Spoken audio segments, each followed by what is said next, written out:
Students, हम chapter number 4 कर रहे थे एनआईओएस का रासायनिक अभिक्रियाएं और समीकरण।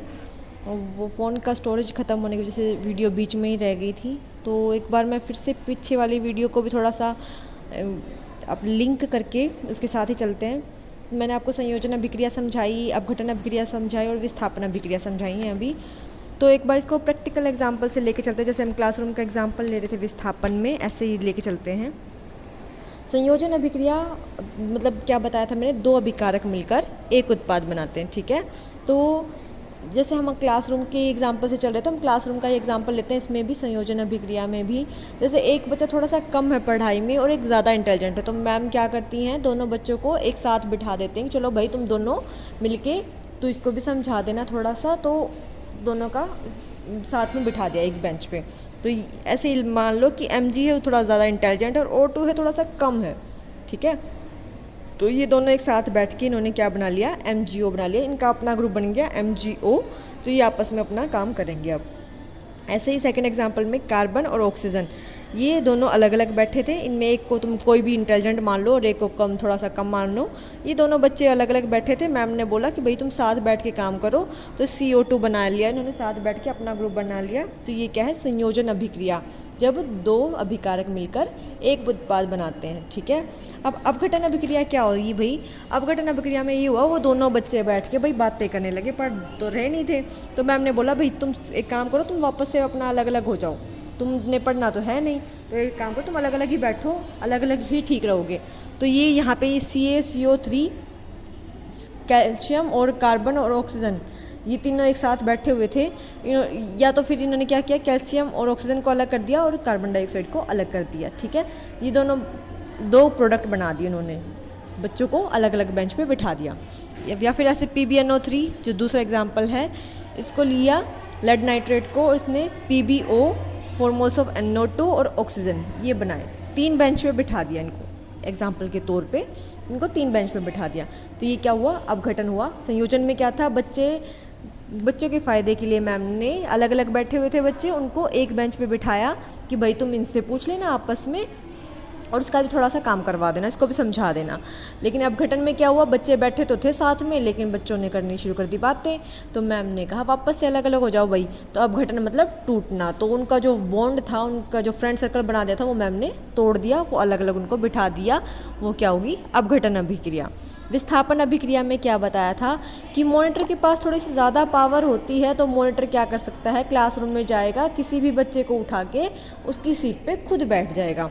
जो ज़्यादा पावरफुल है वो कमज़ोर वाले को हटा के उसकी जगह पे बैठ जाएगा।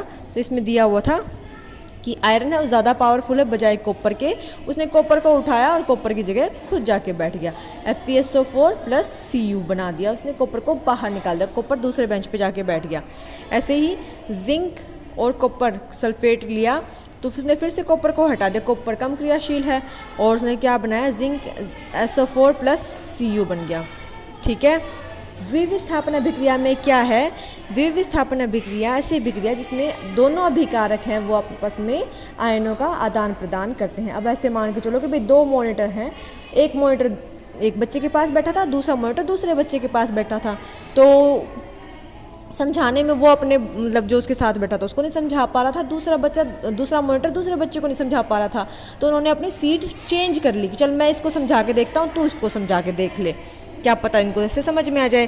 तो यहाँ पे Na जो था, सोडियम जो था वो सल्फेट के साथ बैठा हुआ था, SO4 के साथ, और बेरियम है वो क्लोरीन के साथ बैठा हुआ था।